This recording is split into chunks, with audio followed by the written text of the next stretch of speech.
Okay, so I thought today we would start a little mini series on Sabbath. We're going to do this week and then 2 others, and then we'll be on to something else. This is actually a little group of messages that I prepared for a retreat that I spoke at back in January. And it wasn't my intent to do these messages today, but the Lord sometimes leads us in all kinds of ways, right? So I had intended to begin a doctrinal series today, and we'll do it in a few weeks. It's an important one for us, but it's going to be a lot of work for me to study and prepare it, which is fine. I like that kind of work. But turns out that I, like you, sometimes need some rest. And I spent this past week sick. You can probably hear that there's a little bit kind of still lingering. It's just a cold, but I felt pretty lousy and I had 0 energy. And I was trying to power through anyway, because there's always lots to be done, right? Pastor Antonia is here, and I have a responsibility to her. There's Sundays to get ready for, there's meetings to be had, there's policies to be looked at, there's administration to be cared for, there's people to be spoken with, and on top of that, many of you know that I am in school finishing my master's degree, and I had a paper due on Thursday, and so there is no time for slacking off, period. There's no time for something like sickness. And on Tuesday, Pastor Antonia and I were meeting with her other mentor, Pastor Patrice. And partway through our meeting, Pastor Patrice looked at me and she goes, "Why are you here? You need to go home." And I went, "I'm just fine." And I was wearing my mask, and I assured her that I had powered through worse than this. And I told her I had a paper to write, and I told her I had Sunday to study for, and then she looked at me and she goes, "Heather, you need some rest. Why don't you preach the messages from the retreat? The ones about rest." And I resisted more, and that until I woke up the next morning on Wednesday, and I felt really horrible. And then I relented, and I agreed to surrender my work, and I agreed to rest. And I even had to get an extension on my paper. And for the last 3 or 4 days, I have hardly gotten off the couch. So why am I telling you all of this? Because parts of today's message are based on the creation narrative that we looked at back in the fall. And some of it might be familiar to you, but every time I go back to it, it blesses me, and so I'm confident that even if you remember parts of it, God is so amazing that he'll continue to do his good work, even if it isn't all brand new for all of us today. And I am just confident that God will continue to work while I continue to recover. Okay? Next week, all new. So this week just kind of sets the stage, and some of it's going to be familiar, but it's okay because it was true when we said it in the fall, and it's true when we're saying it in the beginning of March. So back when I was asked to be the retreat speaker, I didn't choose the theme, the organizers of the retreat did, and I was told that the theme was still. And I was to talk about Sabbath. And I was like, because I'm a little bit of a workaholic. And so I confess to you now that I am not perfect at Sabbath. I am learning it. It's a rhythm that I'm trying to develop. And so we are going to learn and work on it together. Okay? So I am definitely preaching to myself today. And we're all a work in progress, and I don't have all the answers, but maybe we can figure a few things out together. Sound good? So what do you think about when you hear the word Sabbath? What sorts of ideas or words or feelings or images come to your mind? For me, I grew up in the Maritimes, and our camp there was called Camp Evangeline, and on Sundays, it was Sabbath. And that meant everything fun had to stop. There was no bike riding. There was no playing sports. There was no, heaven forbid, anybody broke out a deck of cards. There was no laughing. There was no running. There was no swimming. There was nothing even remotely fun or entertaining. Sunday was, at least as a kid, a long and boring day.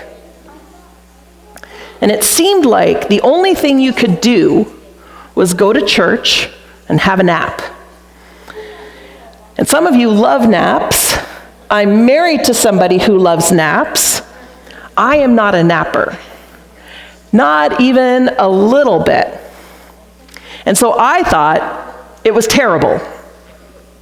I knew that according to the 10 Commandments that we are to remember the Sabbath day and keep it holy, but all I knew about the practical implications of that came from Camp Evangeline. And to be frank with you, remembering Sabbath and keeping it holy seemed like nothing fun and nothing that I wanted to do. It just seemed boring. Anybody else have that impression? Mm-hmm. So a few years ago, when I went back to university to become a pastor, at that point, I was a mom, I was a part-time pastor, I was a full-time student, I was busy. And for the most part, I loved it. But there are several times that I remember feeling like I was on the brink of exhaustion. And at the start of my second year of full-time studies, I was in a class on the Pentateuch. That's the first 5 books of the Bible, right? And the idea of Sabbath came up. And initially, I was flooded with all of my Camp Evangeline angst. And as I listened to the lecture, though, it started to kind of click, and my perspective started to change, and I became kind of intrigued. And my view on Sabbath started to shift as my understanding of it grew. And while I already told you that I am not perfect at it, this is a practice that I'm learning more and more to incorporate. And so I hope over the next few weeks together, we might be able to help you think of Sabbath rest in a new way and see it for the beautiful gift that God intended it to be. And if you're somebody who's not really into beautiful gifts, then I hope I can help you to see it as a countercultural act of rebellion. And if you're not the rebellious type, if that's not your jam, then I hope I can help you to see Sabbath as an eschatological declaration of your faith and hope that is in Jesus and his new and better kingdom. So to start off with, we're going back to the beginning. We're going back to the origin of Sabbath. We're going back to creation, and we're going to notice the pattern that God is establishing. As we read it together, we're going to focus less on the mechanics of creation. The Bible is not a science textbook. Its aim here is not to explain all of the hows of everything. But we're going to see in this passage, what I want us to see is that God is trying to tell us something about who God is and who we are in relation to him. So Genesis 1 begins this way. It begins, in the beginning, God created the heavens and the earth. The earth was formless and empty, and darkness covered the deep waters, and the Spirit of God was hovering over the surface of the waters. So right away, Genesis begins by telling us that before anything else, God was. When there was nothing else, there was God. Not only was there God, but he is creative. Because he will go on to create the land and the sky, and he begins to form what is earth. Not only was there God, who is also creative, but we can sense in these verses that God must be powerful. Because, hello, he's creating a world.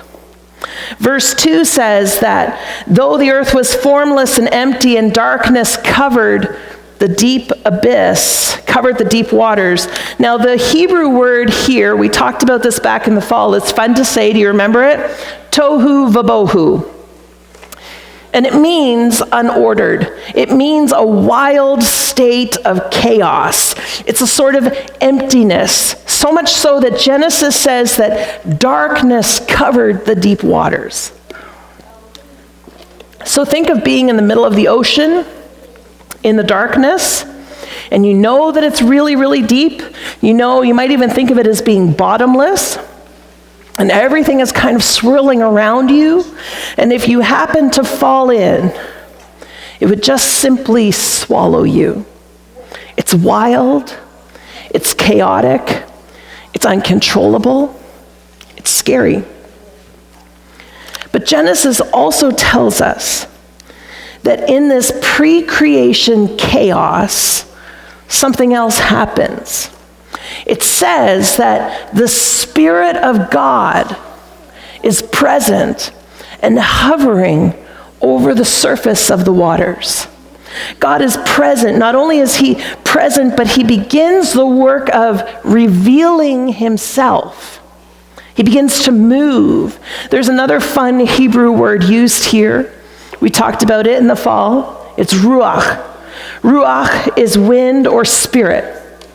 More than that, ruach is describing the power that we encounter when we encounter this wind. It's dark, it's disordered, it's full of chaos, and God is present, and God is ruach. He's a powerful wind. So before we go any further, let's pause for a moment and consider if some of us are living in this pre-creation state. We're busy. We're doing so many things that our own lives resemble this sort of storm over the ocean. We're getting tossed back and forth, and it feels like if any little thing slips out of place, that we may tumble into the bottomless pit of tasks, chores, stress, and overwhelm of our lives. Maybe we feel like there's so much going on around us that all we see is the chaos. But friends, be reminded that even in the tohu vabohu, our powerful God is at work. Today, over these next couple of weeks, you are being invited to lift your eyes from the swirling chaos and focus ever so briefly on the movement of our God and what he is doing and what he is creating. In the Genesis creation account, the chaos, the tohu vabohu, is about to be ordered. And then God is going to fill that new order with his goodness. And then God is going to rest, and he's going to invite you to rest. So let's keep reading. Now, as we go through chapter 1, there's this pattern that emerges. And it says each day or act of creation begins this way. It says, then God said, and then it's whatever God is going to create for that day. And then it concludes with, an evening passed and morning came, marking the, in this case, first day, but second, third, fourth, fifth, sixth day. What was before an unending cycle of chaos now has a basic rhythm. God said, and then evening passed and morning came, marking the day. So let me ask, what did God say to you when you woke up this morning? What will God's work be in us today before evening passes? What are you anticipating about God's activity in your day? And as you reflect back on your day, are you noticing how he has been at work? So back to creation. The first 3 days, God brings order and he calms the chaos. So day 1, God orders light and dark. Oh, sorry, here he goes. And then God said, Let there be light, and there was light. Then God saw that the light was good. Then he separated the light from the darkness, and God called the light day and the darkness night. And the evening passed and the morning came, marking the first day. And then God orders the sky and the sea. The evening passed and morning came, marking the second day. Then God orders the earth, separating the land from the sea, and God sees that it's good. So good, in fact, that day 3 has a bonus act of creation, and God throws in vegetation, plants, trees, all that stuff. Then God saw that it was good. Day 4, God has already brought some basic order to things, but a life that's ordered can still feel very empty. So remember, the tohu vabohu is both unordered and emptied. So God is both bringing order to the unorder, and now he is about to fill the emptiness, and in kind of a cool way. So days 1 to 3 are the templates, and days 4 to 6 fill what has been ordered. So day 5, not only does God create birds and fish, but he blesses them to be fruitful and abundant. Day 6, God creates animals. They also are reproduced. God creates animals and they also reproduce, and God calls it good. And just like we had a bonus day of creation on day 3, we have a bonus act of creation on day 6, because Hebrew poets love their symmetry. Then we have this. Then God said, right? This is day 6. Then God said, let us make human beings in our image to be like us. And they will reign over the fish in the sea, the birds in the sky, the livestock, all the wild animals on the earth, and all the small animals that scurry along the ground. So God created human beings in his own image. In the image of God, he created them. Male and female, he created them. Then God blessed them and said, be fruitful and multiply, fill the earth and govern it. Reign over the fish in the sea and the birds in the sky and all the animals that scurry along the ground. Then God said, look, I have given you every seed-bearing plant throughout the earth and all the fruit trees for your food, and I have given you every green plant as food for all the wild animals and the birds in the sky and the small animals that scurry along the ground, everything that has life. And that's what happened. And God looked over all that he had made, and he saw that it was very good. And evening passed, and morning came, marking the 6th day. Okay, so this is pretty cool so far. So far, the creation of humans is the climax of these 6 days. Because not only has God created, and he's blessed, and he saw that it was not just good, but very good, and he has created humans in his own image. So what does it mean to be made in God's image? It means that we have been created to look like our God, to present him to our world. We see in these verses that God places humans in a position to care for all of creation. But something even cooler is happening in this creation account. If you were to put on your ancient perspective hat and think about how kings and pharaohs ruled, one thing that they did was to set up these colossal monuments to whoever is ruling. They made statues of themselves and they placed them all over the kingdom as signs of their authority, as reminders of their reign. But God doesn't create statues through which to display his authority. Our God's image is alive. He places his own image in human beings who are now responsible to both represent his dominion in creation and also to care for its well-being and promote its flourishing. Scholar John Walton explains it this way. He says, all the rest of creation functions in relationship to humankind, and humankind serves the rest of creation as God's vice-regent. Among the many things the image of God may signify and imply, one of them, and probably the main one, is that people are delegated a godlike role or function in the world where he places them. In the rest of the ancient world, creation was set up to serve the gods. But in Genesis, creation is not set up for the benefit of God, but for the benefit of humanity. And after giving humans dominion over the earth to care for it and to promote its flourishing, God looks over all and he sees that it is not just good, but it is very good. This is the seventh. It is good. And evening passed, and morning came, marking the sixth day.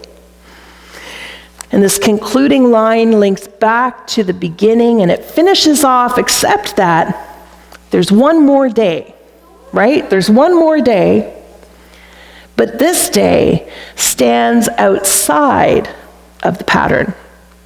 So let's look at day 7 together.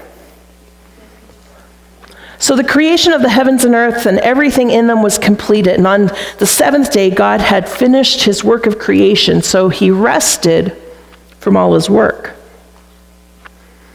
And God blessed the seventh day and declared it holy, because it was the day when he rested from all his work of creation. This is the account of the creation of the heavens and the earth. God has finished his work. He's blessed it to be fruitful and multiply. He's called it good, and the people very good. And now, the seventh day, he declares it holy, and God rests. It is this day of rest, Hebrew word for it is Shabbat, that God declares holy. And this is where the idea of Sabbath originates, and you can hear it in Shabbat, right? Kind of get the feeling of it there. It's not that the seventh day is in and of itself holy. It's holy because God is now at rest. And something that, this might be something that's a little bit hard for us to see or understand. So once again, let's see what it would have looked like to the original ancient audience. So ancient people would understand this whole creation narrative as this whole story would be considered a temple text. And that is to say that they would see this as God constructing for himself a temple. He is, in fact, creating a temple. So here's a kind of ancient temple. It's called a ziggurat. It's a type of temple that would have been common in the ancient Near East. And in the ancient world, temples were portals between the natural and the divine world. In the, you can see from its shape, even, that it's kind of like it gives the feeling of a portal, like a beam me up Scotty kind of moment, right? Gods in the ancient Near East, gods always and only rest in a temple. If you want to meet with a god, you have to go to the temple. If you want to have a conversation with the god, you have to go to the temple. That's what they're built for. But unlike other limited gods who need to be served and cajoled, who confine themselves to buildings like this, our God creates the whole world. Our God creates his temple to be the whole earth. The whole earth is his dwelling place.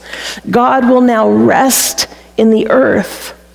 But what are we talking about when we talk about divine rest? So John Walton again says, most of us think of rest as disengagement from cares, worries, and tasks of life. What comes to mind is sleeping in or taking an afternoon nap. But in the ancient world, rest is what results when a crisis has been resolved or when stability has been achieved, when things have settled down. Consequently, normal routines can be established and enjoyed. Having completed the work of ordering the chaos and filling the emptiness, God now rests. And because he does so, the laws that God has created to sustain the earth and its functioning can begin to work. You know, little things like gravity. The universe is stable. It's mostly predictable in that sense because God is at rest in his temple in the earth. So take a look at Psalm 132, verses 7 and 8. It says, "Let us go to the sanctuary of the Lord.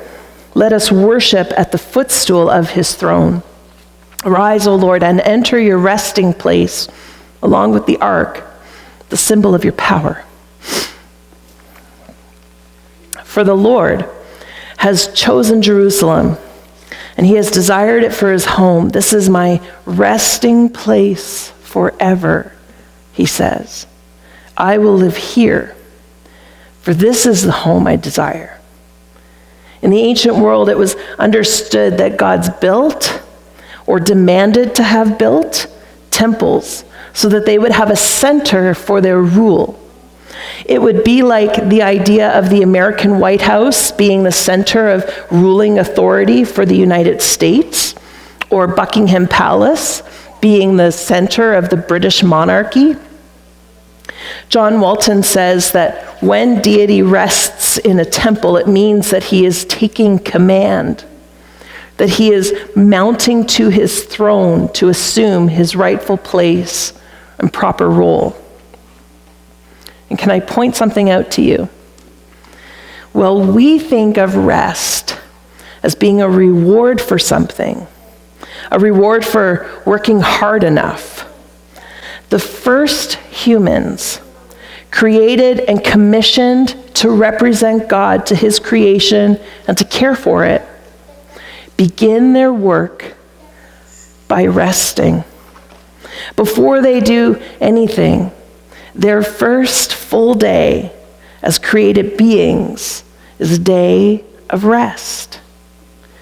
And what that tells us is that rest is a gift from God to us.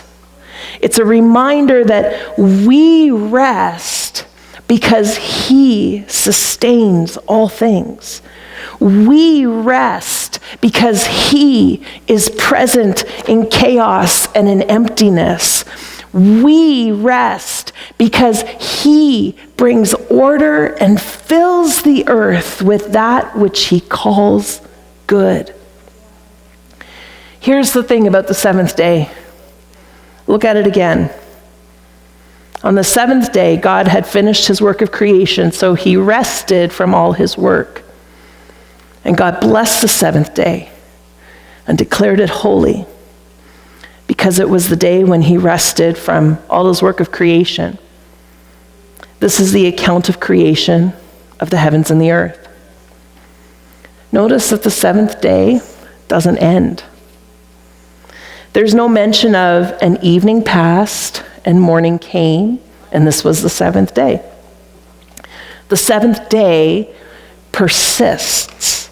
God remains in his temple at rest among his people, reigning and ordering creation. John Walton presents a slightly different approach. He says, I maintain that even though people are the climax of the sixth day, day 7 is the climax of the origins account. In fact, it is the purpose of this origins account.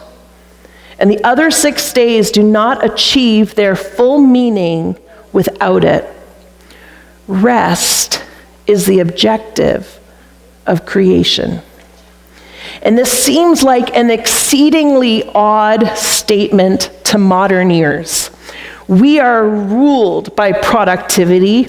We pride ourselves on the hours we spend at work and how much we accomplish. But rest is both part of God's divine plan, and it is a statement of our faith. Rest is the objective of creation. Rest is the place where we enjoy God's presence, and it is a statement of faith that we trust in His ability to rule, order, and provide all that we need.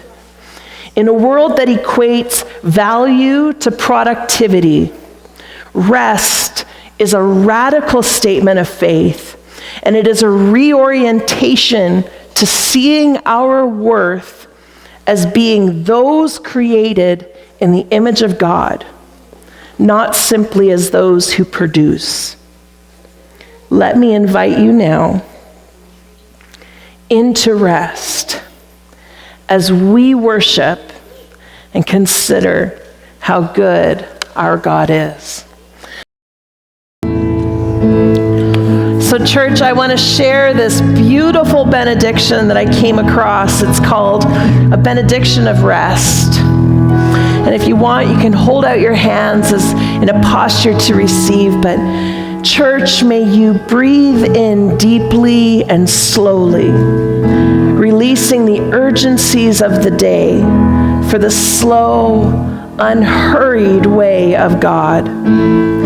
May you name your anxieties as you lay them at His feet, trusting in His mighty power to work on your behalf, even as you rest. May you stop striving, knowing that you are already loved and chosen. You do not have to earn God's affections. May your mind be secure in the knowledge that your worth is not in the things you accomplish or in how well you perform. Church, you are deeply loved simply because you are His children. Grace and peace to you. Amen and amen. I will see you guys next week.